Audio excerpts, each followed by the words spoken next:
majelis ilmu hingga aku paham lebih aku sukai daripada menunggu satu malaman beribadah untuk mendapatkan malam Lailatul Qadar. Itu pun dahsyatnya Lailatul Qadar, tetap Abu Hurairah lebih menyukai duduk sesaat di majelis ilmu sehingga aku paham, maka itu nilainya jauh lebih dahsyat. Mudah-mudahan Bapak Ibu dapat istiqomah mengikuti setiap pengajian demi pengajian yang dilaksanakan di masjid kita ini khususnya dan di masjid-masjid lainnya. Baik Bapak Ibu, biasa jadwal kita malam Sabtu kedua itu kajian hadis. Karena ini bukan malam Sabtu kedua, kita coba cari pembahasan yang lain. Pembahasan yang ringan saja, yaitu seputar tentang adab. Seputar tentang adab. Ini penting karena adab itu lebih tinggi daripada ilmu. Baik, di tangan saya ada bukunya bahasa Indonesia, ya, karangan Said Ali Idrus, berarti cicitnya Rasul. Di dalam buku ini isinya tentang 50 adab yang berhubungan dengan aktivitas kita sehari-hari. Untuk malam ini kita akan coba pertama membahas tentang adab ketika bersedekah. Adab ketika bersedekah. Ini sengaja saya bahas karena saya dapat bocoran kalau jamaah kita ini rata-rata ahli sedekah semua. Bocorannya begitu. Saking bocornya nggak ada lagi. Ya, supaya sedekah yang kita laksanakan itu betul-betul baik dan berkualitas, kita perlu ketahui apa saja adab-adabnya. Baik. Yang pertama, adab ketika bersedekah. Hendaklah memberikan sedekah itu dengan penuh keikhlasan agar amalan sedekah kita diterima oleh Allah. Nomor satu, mesti ikhlas. Ibadah apapun juga sama, mesti ikhlas. Apa arti ikhlas? Semata-mata sedekah yang kita lakukan adalah dalam rangka untuk mendapatkan ridho Allah. Semata-mata sedekah yang kita berikan karena menjalankan perintah Tuhan, bukan mengharap yang macam-macam. Mengharap balasan, ingin dapat pujian, ingin dapat sanjungan, dan lain-lain sebagainya. Bukan itu, tapi semata-mata lillahi ta'ala. Kata Imam Ali bin Abi Thalib, orang yang beramal ikhlas, bersedekah ikhlas, jangankan ngarep pahala, ini udah ikhlas tingkat tinggi nih ya. Jangankan ngarap pahala, mengharapkan ucapan terima kasih dari orang lain pun dia nggak sempat. Itu orang yang betul-betul ikhlas. Sehingga ini evaluasi untuk kita. Ketika ada seseorang memberi sesuatu kepada orang lain, lalu yang diberi tidak mengucapkan thank you, terima kasih, lalu tersinggung dirinya, bahkan pakai ngancam, tengok tuh bang, dikasih bukan bilang makasih, lain kali gak usah kasih lagi butuh. Kalau begitu modelnya, itu tanda sedekah kita belum ikhlas. Masih mengharapkan reaksi orang, masih bergantung kepada respon orang yang diberi.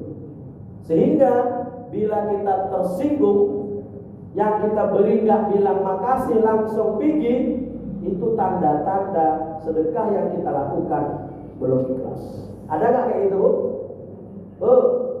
Ada Ada nggak kayak gitu? Ya banyak, karena belum paham kaji. Bahkan ngancam, udah nggak usah kasih lagi dia. Bilang makasih itu nggak pandai. Salah itu. Mau dia bilang makasih atau enggak, itu nggak urusan kita, itu urusan dia sama Allah. Urusan kita, tugas kita memberi, titik. Begitu udah lepas dari tangan kita, selesai. Nggak urusan kita. Mau dia bilang makasih atau enggak, nggak urusan. Cuman kalau dia bilang terima kasih, berarti dia telah bersyukur kepada manusia. Siapa yang bersyukur kepada manusia, hakikatnya dia bersyukur kepada Allah. Biasa kalau bersyukur bilang makasih, dia tambahannya lebih lagi. Nah, makasih Bang. Nah, contoh ini contoh. Kasih terima kasih. Biasa karena bersyukur ditambah lagi nanti. Biasa begitu, itu janji Allah begitu. Makanya aku bilang terima kasih. Ini Pak. Alhamdulillah, semoga cepat jodohnya ya. Amin. Pokoknya sering-sering aja. Doakan. Nggak bilang makasih, dia langsung bikin tersinggung. Itu tanda kita belum ikhlas. Jelas Bu? Termasuk contoh berikutnya. Ini masih terjadi Pak di masyarakat. Makanya dengan mengaji semakin baik amal kita, insya Allah. Apa? Termasuk ciri seseorang itu belum ikhlas ketika dia memberi, bila yang diberinya masih dikontrol-kontrolnya. Kalau dikontrol, bila yang diberinya masih dikontrolnya, masih dilihat-lihatnya. Contoh, jamaah ibu-ibu pengajian Jalan Solo Masjid Al-Ihsan ngasih Ustadz pulungan baju koko sama sarung sebiji, umpama plus peci. Umpama. Begitu habis lebaran pengajian dimulai 2 bulan berikutnya berbisik. Baju kita kok nggak dipakai ya? Itu contoh berarti ibu belum ikhlas. Yang diberi masih dikontrol. Termasuk tanda orang belum ikhlas ketika memberi, tersinggung hatinya bila yang diberinya dikasihkannya ke orang lain. Masih ada nggak? Kok bajuku yang aku kasih ibu itu dipakai dia? Berarti dikasihkannya sama dia. Gak mau laku kayak gitu. Nah, ini juga tanda dia belum ikhlas. Ada nggak kayak gitu orang? Ya ada. Banyak Pak. Makanya ngaji supaya lebih baik amal kita. Orang yang beramal ikhlas itu prinsipnya kayak mana? Dia memberi semata-mata jalankan perintah, titik. Bila sudah lepas dari tangannya, gak urusan kita lagi. Mau dipakainya, mau dibuangnya, mau dibakarnya, mau dijualnya, gak urusan kita lagi. Urusan dia itu. Urusan kita memberi. Lepas dari tangan, selesai. Mau bilang makasih atau enggak, gak urusan kita lagi. Itu baru betul-betul ikhlas. Paham Bu? Cuman kalau ibu betul ngasih aku nanti baju sama sarung, aku pakai, ya kan? Aku pakai. Ini janjiku ya, janji. Becet. Aku pakai kalau betul dikasih ya. Mudah-mudahan lah ya.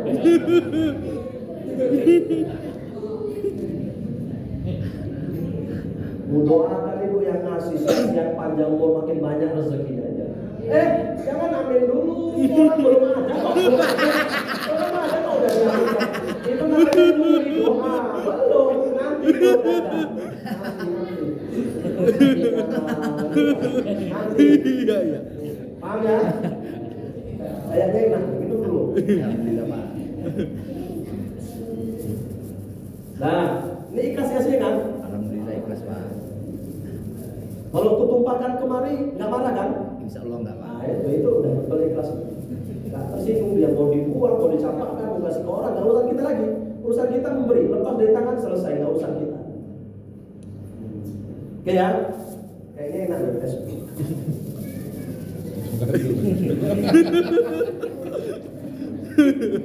Lain aku aja ya.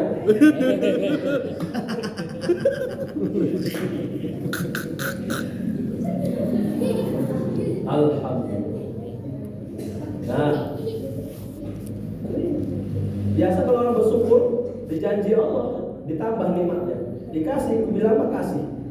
Ya mungkin habis ini dapat durian lagi, bisa jadi ditambah Allah nikmatnya. Tengok nanti, insya Allah. Ini udah bahas durian tadi di luar, tengok. Itu lampun. Ada rezeki. Memberikan dengan penuh keikhlasan, semata-mata ingin mengharap ridha Allah, semata-mata karena menjalankan perintah. Mau dia bilang makasih atau enggak urusan. Masih tersinggung berarti belum ikhlas. Kalau dia enggak bilang makasih, apalagi kita ancam, gak usah kasih lagi dia, bilang makasih ya kapan dia, itu berarti belum ikhlas. Atau yang kita beri masih kita tengok-tengok, wah dipakai-pakai ya, berarti belum ikhlas.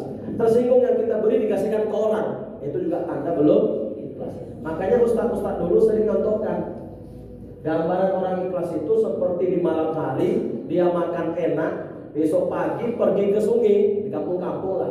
Ngapain? Kodoh hajat. Begitu lepas kawan tuh, ada lagi kita nengok-nengok lagi kawan tuh yang lepas. Hah? Malah jijik pun nengoknya. Betul kan? Itulah gambaran ikhlas. Begitu udah lepas, selesai. Jijik awak nengoknya. Itulah definisi ikhlas. Membenci mengingat kebaikannya sebagaimana kita benci mengingat kesalahan kita. Begitu udah lepas, benci kita menengok-nengoknya lagi. Mengingat-ingatkan itu rendangku tadi malam itu. Nggak ada itu. Itulah gambaran ikhlas. Perumpamaannya. Baik, insya Allah. Ini yang pertama ya. Ketika bersedekah, memberikannya dengan penuh keikhlasan, semata-mata kita memberi karena menjalankan perintah Tuhan. Di samping mengharap ridho Allah. Yang kedua, tidak meminta doa atau balasan kepada yang diberi agar pahala sedekahnya tidak berkurang. Ternyata Pak, itu mengurangi pahala. Ini sering nih kita kasih sama ibu-ibu, Bu, doakan kami ya. Ada ya? Ada. Ternyata itu mengurangi pahala. Masih mengharap lagi berarti. Banyak Pak yang gitu. Banyak. Termasuk Bapak yang berwakaf berinfak ke masjid, Pak BKM bacakan Fatihah. Sama itu. Ya. Ngurangi itu. Jadi nggak usah. Syukur-syukur yang kita beri mendoakan. Memang itu etikanya. Jika kita diberi, doakan dia. Syukur-syukur di masjid itu punya tradisi, kalau ada yang berinfak dipatihahkan. Ya alhamdulillah. Asal jangan kita minta. Itu mengurangi pahala. Kita kasih anak-anak. Nina doakan ibu ya nak, supaya ibu begini. Itu mengurangi pahala. Berarti belum sempurna ikhlasnya. Jadi kasih aja, nggak ada berharap respon apapun dari yang diberi. Apalagi ngarap balasan, ya jelas salah. Ada dulu kisahnya, namanya Wak Leman. Wak Leman ini petani ubi. Begitu panen, bagus hasilnya, ubinya pun tegap, besar, subur. Dipanggillah istrinya, Dek, ya bang, bagus sekali ubi kita hari ini. Alhamdulillah bang, bagaimana kalau kita kasih sama ustadz kita? Bagus sekali Pak Leman, sedang dapat nikmat ingat sama ustadznya. Siap bang, datanglah orang itu berdua ke rumah ustadz, bawa ubi satu tangki. Assalamualaikum ustadz, waalaikumsalam. Dibuka pintu, oh Pak Leman, ada apa Pak? Ini Ustaz, ada sedikit rezeki, kami baru panen ubi. Alhamdulillah Pak Leman, terima kasih. Semoga murah rezeki, terima kasih Pak Ustaz. Balik kami ya Ustaz. Bentar Pak Leman. Si Ustaznya pun pandai berterima kasih. Bentar. Dipanggilnya istrinya. Istriku, kata si Ustaz, istrinya di dapur. Ya bang, rupanya istri Ustaz pun manggil suaminya bukan Ustaz, bang. Aku pun kayak gitu, jangan kau panggil aku Ustaz, panggil aku Mas atau Bang. Sempat panggil Ustaz tengah malam, lagi Bang, lagi Ustaz, nah kan nggak cocok ya kan?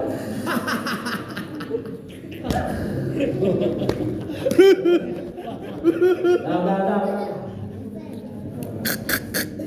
Jarang istri Ustaz panggil suami kasih, manggil aja abang. Istriku, kata si Ustaz, ya bang, apa yang ada di dapur bawa kemari, kasih Pak Leman. Ditengok di dapur, keliling-keliling sama istri Pak Ustaz, nggak ada apa-apa kecuali mereka cuma punya 1 ekor kambing, itulah harta mereka. Dibawalah kambing tadi ke depan, bang kita cuma punya kambing, ini kambingnya. Ya udah kasihkan Pak Leman. Apa ini Ustaz? Saya ikhlas kasih ini. Nggak apa-apa Pak Leman, engkau memang ikhlas, tapi tugas kami membalas kebaikanmu. Kebetulan kami ada rezeki berupa kambing, ini ambil, jangan kau tolak rezeki. Terima kasih Pak Ustaz, alhamdulillah. Sepanjang jalan memuji Allah, baru ngasih ubi dapat kambing. Sepanjang jalan nggak berhenti memuji Allah, alhamdulillah, alhamdulillah, alhamdulillah. Di Simpang 3 Jalan Suluh jumpa sama Pak Narman. Sorry Pak Narman. Pak Ucok aja lah kita bilang. Man, dari mana kau man? Dari tempat Pak Ustadz Cok. Itu kambing punya siapa? Ya tadinya punya Pak Ustadz, dikasihkan ke aku. Kok bisa kayak gitu? Ceritanya gimana? Aku kan panen ubi Cok, aku kasih ke Ustadz ubi 1 batang. Pulang dibawain kambing. Luar biasa Cok, alhamdulillah. Nasi ubi dapat kambing. Terakhir Ucoknya langsung mikir, nasi ubi dapat kambing, aku di rumah ada ayam. Kalau ngasih ayam dapat apa ya? Terakhir langsung dia pulang ke rumah. Dia udah salah ngarep balasan. Bawa ayam ke tempat Pak Ustadz, langsung bergegas. Assalamualaikum, Waalaikumsalam. Ada Pak Ustadz? Ini Pak Ustadz ada ayam. Maunya Pak Ustadz? Ya maulah, rezeki nggak boleh ditolak. Terima kasih Pak Ucok. Iya Pak Ustadz, permisi ya, pulang permisi ya padahal. Bentar Cok. Dah itu. Nasi ubi dapat kambing, aku nasi ayam dapat apa? Pasti lebih besar ini. Istriku, iya bang, kata si istri Ustaz. Ubinya tadi dikasih. Di dapur bawa kemari. Ngasih ayam dapat ubi. Kata si istri, dicari di dapur nggak ada apa-apa kecuali ubi pemberian. Dan ubi tadi yang dibawa ke depan. Ini bang, kita cuma punya ubi. Udah kasihkan Pak Ucok. Pak Ucok pulang bawa ubi. Itu pun ubi pemberian Pak Leman. Karena niatnya sah dari awal, karena ingin cari bala. Gak boleh. Bapak tetangga pulang bawa durian di rumah ibu, ada lontong, ibu antar lontong supaya dapat durian. Gak boleh. Itu namanya gak ikhlas ngarap balasan. Kalau Pak Leman tadi memang ikhlas karena Allah, pahalanya besar. Memang kalau beramal ikhlas. Di sini juga ada juga gitu. Kalau lebaran Pak Ustaz. Banyak dana cair gitu. Yang pertama, yang kedua alhamdulillah. Jadi harus lalu jangan ngarap bala, minta doa pun jangan, kurangi pahala itu, kasih aja, syukur didoakannya, syukur dibacakan Fatihah, andai wakaf infak di masjid. Yang salah kalau kita minta doa itu kurangi pahala, apalagi minta balasan. Jadi harus ikhlas kayak Pak Leman. Kalau ikhlas pahalanya besar. Kayak saya pribadi, ini sebetulnya cerita jelek saya, tapi ya gak apa-apa lah untuk pelajaran. Kira-kira 10 tahun yang lalu saya ceramah di Kapten Jamil.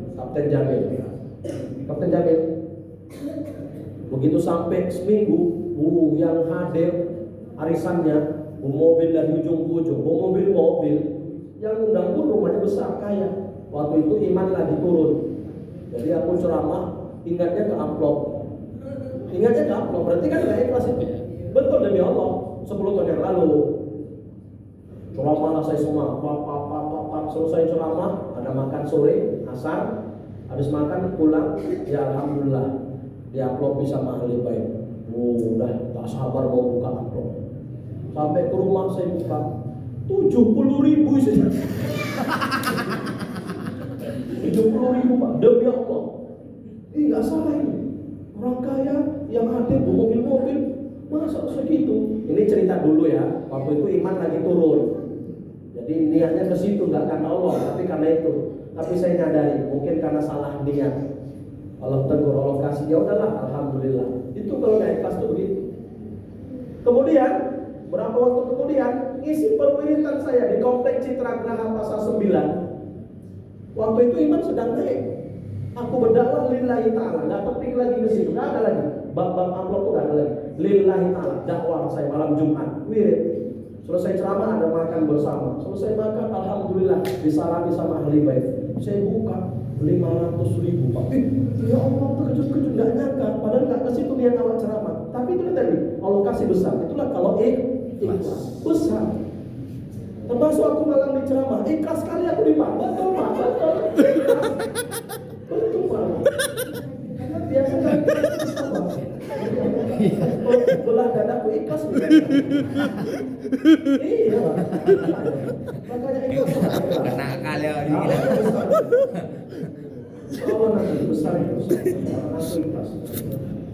Kalau ternyata kecil ya berarti bukan salah Allah.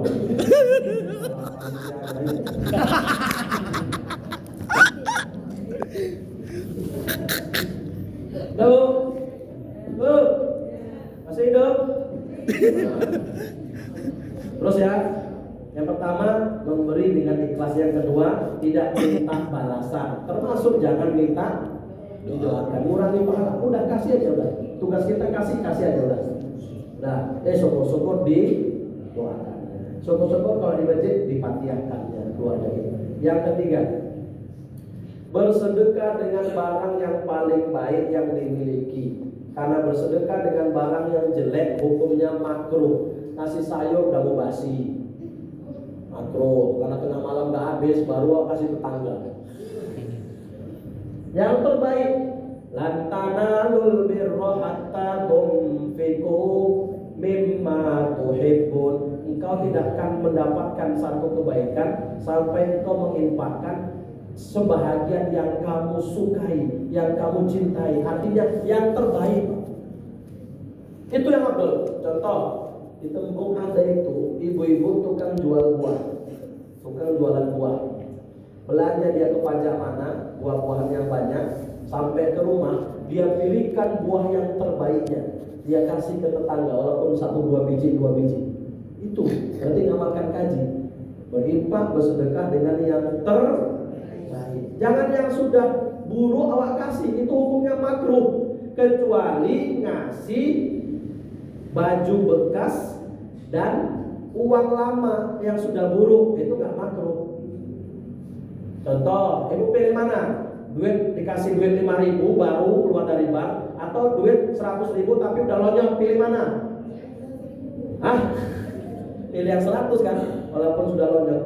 Makanya pengecualian, biarpun sudah buruk tapi kalau uang tidak apa-apa. Termasuk baju bekas, asal masih layak dipakai, itu tidak makruh memberikannya. Cuman, nah ini ada salahnya lagi kita. Kebanyakan kita ngasih baju bekas kita kapan? Biasanya ketika sudah buruk, mati.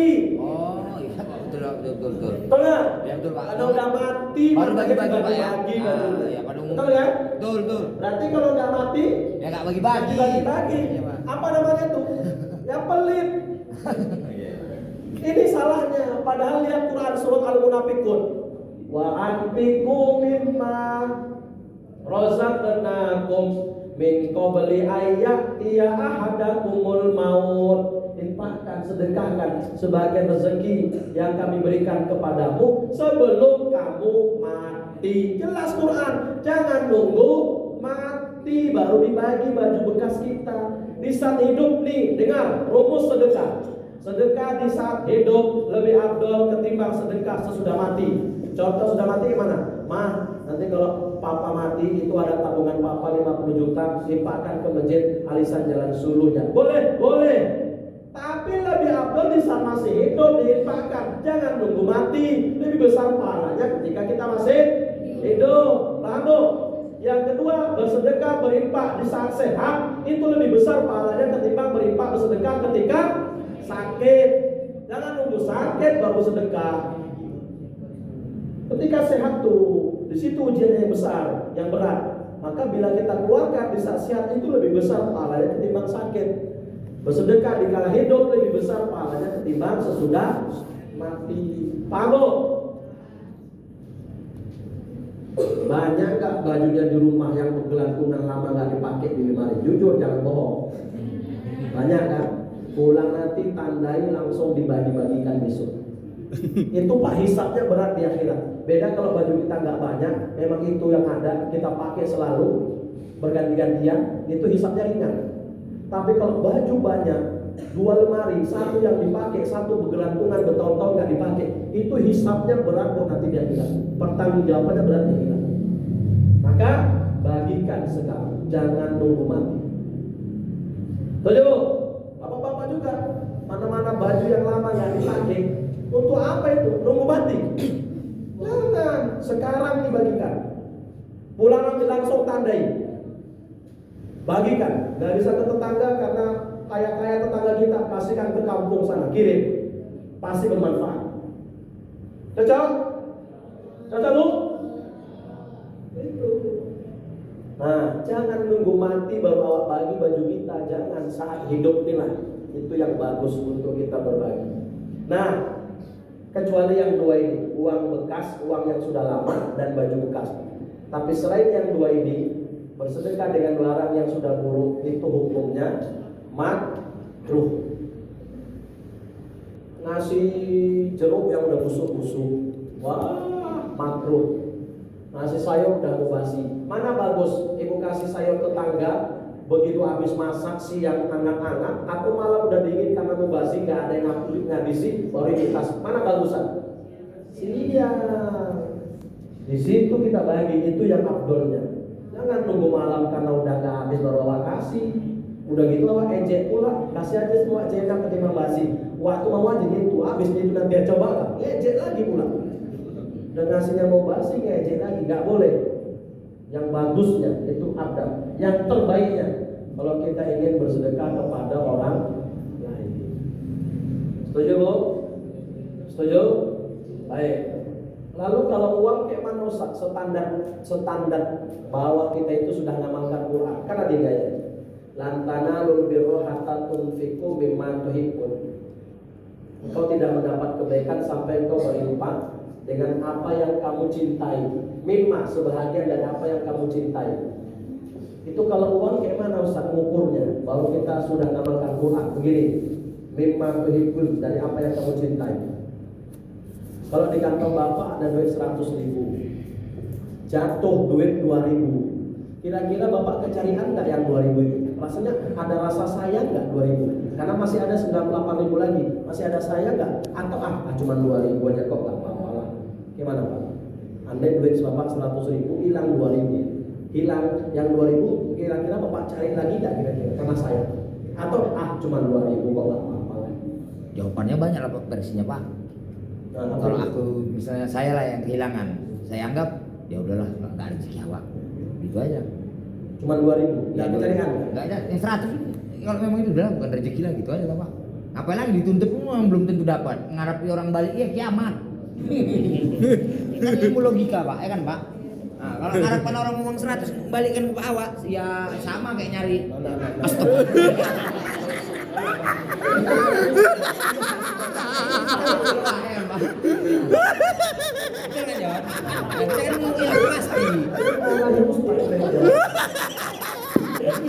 Inilah enaknya kalau Ustadz yang tanya jawab seperti ini kita enak.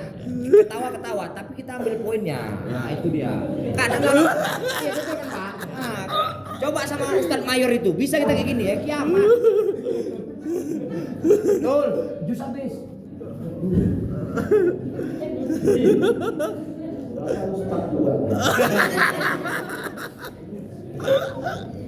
Nah gini, kalau duit jatuh 2.000 masih ada 98.000, malah cuma 2.000 kok nggak kecarian, nggak apa-apa.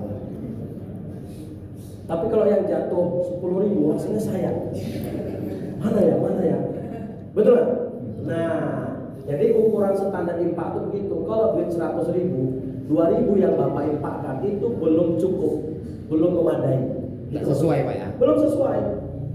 Minimal kalau duit 110.000 infak itu baru pas. Tapi kalau duit kita cuma 10.000, hilang 2.000, itu pasti kecarian.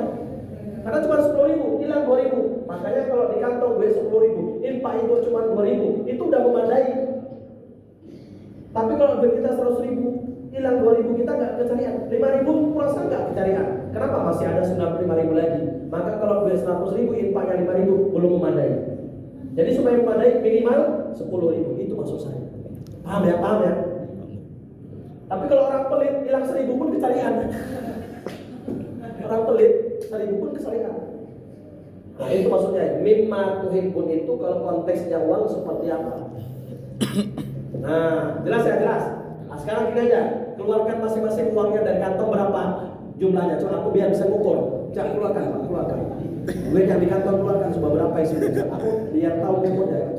Pak, ini kebetulan nggak bawa uang kontak, Pak.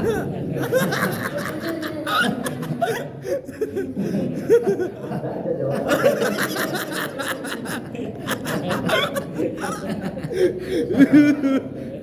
Jadi bersedekah dengan yang terbaik.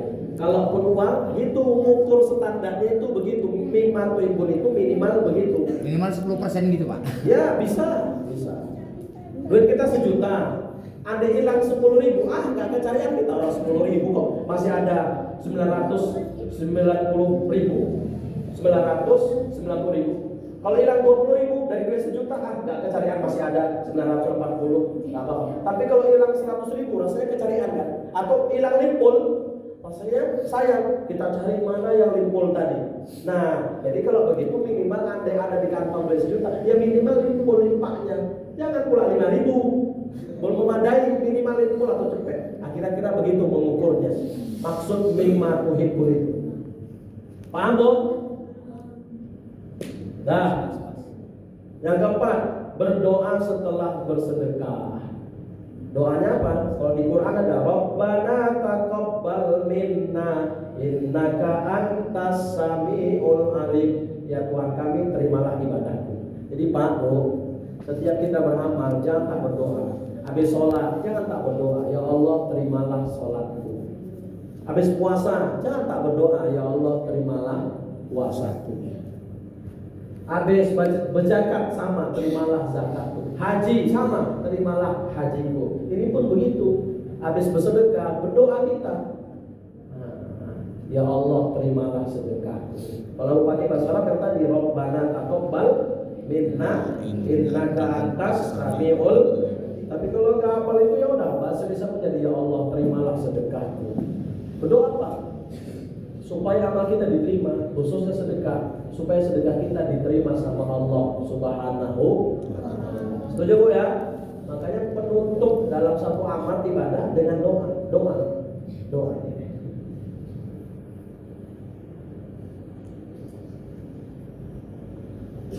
Merasa dalam hati bahwa sang miskin telah berjasa kepadanya karena bersedia menerima sedekahnya yang nantinya akan menjadi bekal baginya di akhirat. Ini tanamkan di hati bahwa yang miskin yang menerima sedekah kita itu telah berjasa sama kita. Kenapa? Karena dia bersedia menerima sedekah kita, maka otomatis dialah yang nanti akan membawakan harta kita sampai ke akhirat.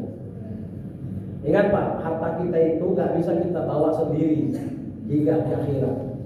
Supaya bisa kita bawa, kita serahkan ke orang lain. Mereka lah yang nanti membawakan harta kita sampai ke akhirat. Makanya Imam Ali Zainal Abidin, salah satu cicit Rasulullah, ketika datang pengemis ke rumahnya, apa yang diucapkan oleh beliau? Marhaban biman yahmilu zadi ilal akhirah. Selamat datang, kalianlah nanti yang akan membawakan hartaku sampai ke akhirat. Melalui tangan-tangan fakir miskin yang kita kasih sedekah itu, mereka lah yang akan membawakan harta kita sampai ke akhirat. Makanya oleh Imam Ali diucapkan dengan kalimat yang indah, marhaban, selamat datang. Bahasa Inggrisnya no smoking. Itu bahasa Inggrisnya. Smoking. Selamat datang. Itu dalam rokok, Pak. No smoking. Welcome. Welcome. No smoking. Dilarang rokok. Larang rokok. Aku mau nyetir aja, bukannya nggak tahu, aku sengaja. Kenapa? Justru kalau pengemis datang, kita berterima kasih. Kenapa? Kalian lah yang nanti membawakan hartaku sampai ke akhirat. Karena kalau aku yang bahas sendiri gak akan bisa. Tuh Imam Ali diucapkan marhaban, selamat datang. Silakan masuk, silakan. Beda sama orang pancing jalan Sulu. Datang pengemis pura-pura budek. Sampai ke dimanja. Jujur pernah nggak kayak gitu? Pura-pura budek. Jujur aja lu kecil pernah nggak? Betul lah. Salah besar itu tuh. Mereka kalau cerita hakikatnya, siapa yang menggerakkan dia datang ke tempat kita? Allah. Allah tahu itu ibu tuh pelit itu, datang kau ke sana. Itu ibu tuh jarang sedekah itu, datang kau ke sana. Betul. Makanya kita seharusnya berterima kasih. Kalianlah yang nanti membawakan hartaku sampai ke akhirat. Fakir-fakir miskin, anak-anak yatim yang sering kita santuni, mereka lah yang membawakan harta kita sampai ke akhirat. Yang kita beri itu BKM masjid, panitia pembangunan masjid yang kita wakafkan harta kita. Mereka yang nanti membawakan harta kita sampai ke akhirat. Jadi kalau bapak mobilnya ingin dibawa sampai ke akhirat, sedekahkan mobilnya sama yang belum punya mobil. Setuju? Tunjuk tangan yang belum punya mobil, tunjuk tangan biar dikasih. Iya. Longsor lah Pak Medan.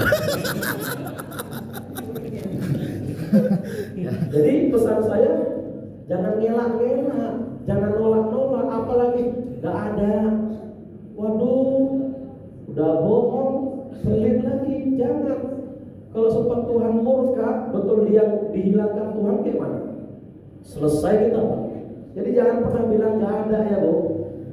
Kalau datang orang meminta bantuan sesuatu, sedekah apapun namanya, kasih. Ustaz, tapi yang datang dia aja. Kamu itu kan? Kata Nabi dulu pernah terjadi, ya Rasul yang datang dia saja. Apa kata Nabi? Bisa jadi dengan sebab dia saja yang datang, rezekimu Allah perbaiki dengan baik. Bisa jadi dengan sebab dia yang datang sering bolak-balik, rezekimu Allah perbaiki menjadi lebih baik. Gak usah. Makanya pesan saya, kalau datang orang meminta pengemis, kasih saja.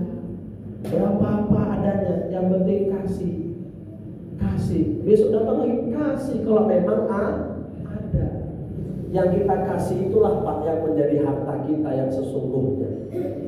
Yang kita wakafkan, yang kita sedekahkan, yang kita infakkan, itulah yang menjadi harta kita yang sesungguhnya. Bukan yang di bank Danamon itu, bukan yang di dalam lemari itu, bukan yang di bawah bantal itu, bukan. Itu belum tentu jadi harta kita. Belum tentu Pak. Mati Bapak tiba-tiba, selesai jadi rebutan anak dan istri. Betul nggak?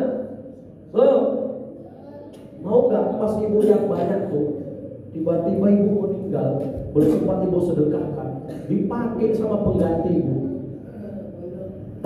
Mau nggak? Godongnya mana, orang udah mati kok ibu. Mati masih ibu banyak belum ibu sedekahkan. Karena ada anaknya Pak. Gak lama, ya bapaknya kan nikah lagi. Jatuh anak dulu. Dikasihkannya ke pengganti ibu tuh. Kayak mana? Kalau ibu hidup kira-kira rela ibu kira-kira? Hah? Bayangkan kalau sempat ibu nanti mati, langsung bapak. Kalau bapak meninggal istri kan nggak nunggu 4 bulan lagi, nggak nunggu. Kalau suami yang mati ya 4 bulan 10 hari ditunggu baru ibu mau nikah lagi. Tapi kalau istri yang mati, hari ini mati besok pun bisa nikah lagi. Emas istrinya banyak, udah dipakaikan ke istri barunya. Kira-kira ikhlas nggak ibu kira-kira? Hah? Itulah yang nanti akan terjadi. Aku nggak nakut-nakutin. Iya. Betul Pak. Makanya sebelum ibu mati sedekahkan mas yang sesuai. Iya, kemana? Ke Masjid Al-Ihsan. Cocok? Wakaf. Mana masjid-masjid yang sedang bangun? Wakaf. Itulah yang bakal menjadi harta kita yang sesungguhnya, yang kita infakkan, yang kita sedekahkan, bukan yang kita simpan tuh. Itu belum tentu mati kita jadi beri ahli waris kita, selesai. Yang kita infakkan masih sedikit pula, meradang kita. Orang yang paling menyesal nanti di akhirat, mereka yang di dunia Allah beri harta yang banyak, tapi infaknya, sedekahnya tidak sebanding dengan harta yang banyak itu. masih sedikit. Inilah manusia yang paling